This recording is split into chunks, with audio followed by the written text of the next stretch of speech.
Now moving back to the opposition, and our last paper speaker tonight, and closing the case for the opposition tonight, is Joseph Eloi. Joseph is an MPhil public policy student at Gonville and Keys. He has spent the last 6 years supporting emerging and developing economies as an economic policy consultant for EY, and more recently, the World Bank. He has spoken on national radio, television, and London City Hall on diversity and inclusion in football, and is the right back for the Gonville and Keys first team. Joseph, you have the floor.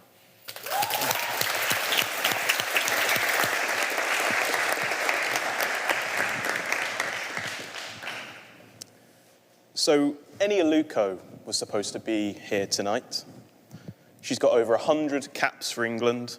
She was the PFA Player of the Year, 3 times winner of the WSL, and in her place you have the Gonville and Keys right back. £200 your membership fee cost, by the way, just as a reminder. But even if I can't fill her boots, hopefully I can fill her shoes, because this is a debate and not a game of five-a-side. So I'm actually going to start with an Instagram post. And it's an Instagram post from my favourite football team, supporting gay pride in the city. I'm going to read out 3 of the comments. This is disgusting. Take this shit down.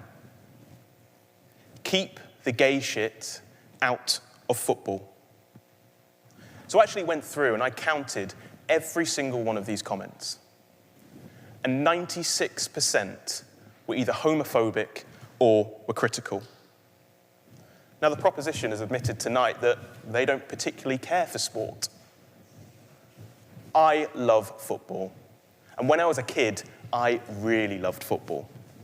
I used to get Match magazine every week, and I would cut out the A4 posters that it would come with, and I would put footballers up all over my room, from top to bottom.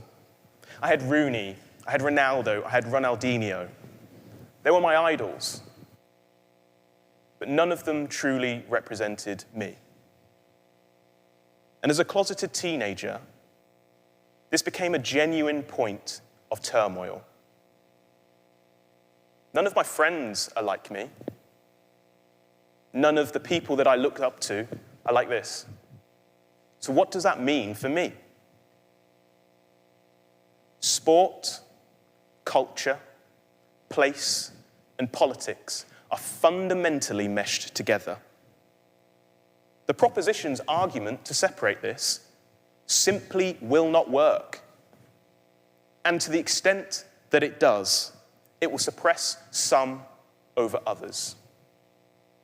It'll suppress the minority over the majority. I'm going to give some examples.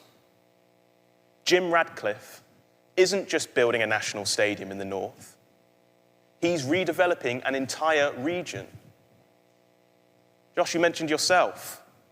Sport was used to help rebuild a secondary school, your secondary school.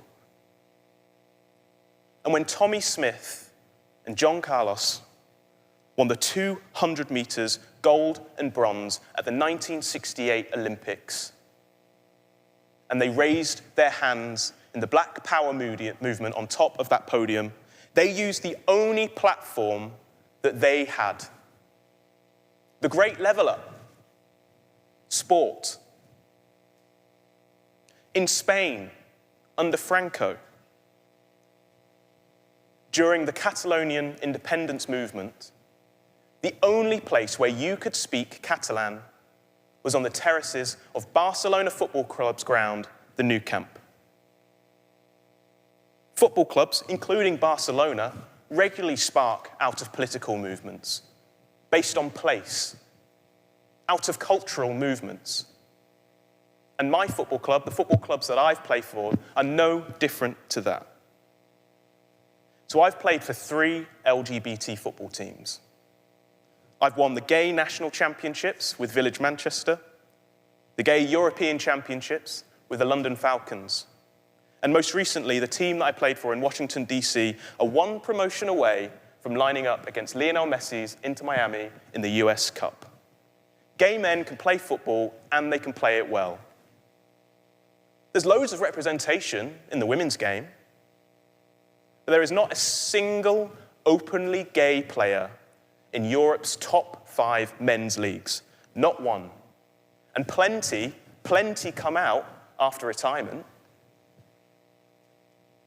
I've been kicked on the football pitch. I've been homophobically abused. I've had people threaten to murder me on the football pitch. Gay teams don't exist because we want them to exist. They exist because they need to exist.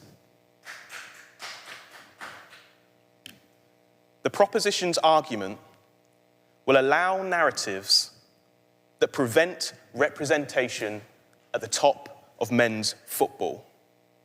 It prevents that representation at the top, but we've made sure that there is representation at the grassroots.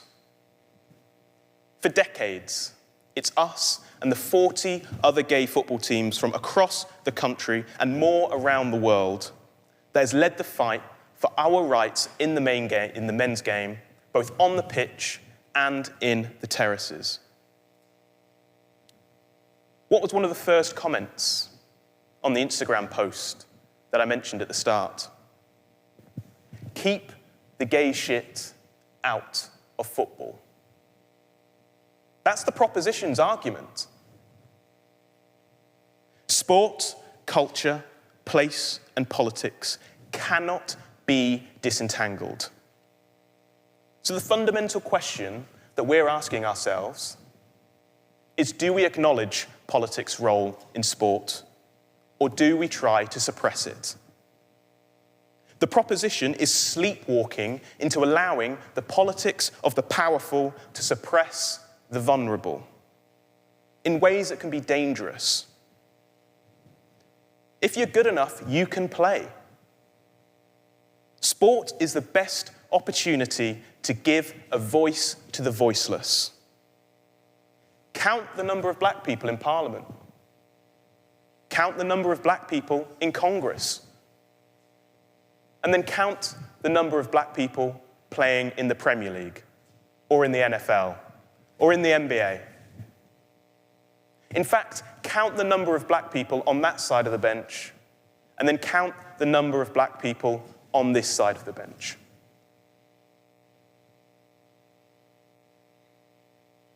Supporting the proposition takes away our chance to challenge, our chance to question. And suppressing politics is still political. It just supports the status quo. So not only is the argument cyclical, not only is the argument fundamentally flawed, it's the same argument that's made by sports-washing states. Keep politics out of sport so we can feed you the politics of the rich and the powerful on the sly. There's been one openly gay footballer in the Premier League. Justin Fashanu, who committed suicide not long after coming out and being publicly rejected by his family and torn apart in the media. And when you walk out of this lobby tonight, you're making a statement. You'll either walk out of the no lobby or the yes. And this room is one of the smartest young politically engaged rooms on the planet. The lobby that you walk out of tonight, people genuinely listen to. And I'm not asking you to vote for our side. I'm not asking you to vote out of the no lobby. You should listen, you should evaluate, and you should make your own decision that is rightfully yours. But what I will ask is, when you do, to think about Justin Fashanu. Think about Tommy Smith. Think about 12-year-old me, who woke up with hundreds of posters every day, hundreds of posters above my head, and I had no one to look up to. No one to look up to. Politics in sport is inevitable, and suppressing that is still political. Accepting that gives power to the powerless. It gives them the platform to challenge. It gives them the platform to fight. It offers people like me the opportunity to thrive, and it saves lives. Thank you.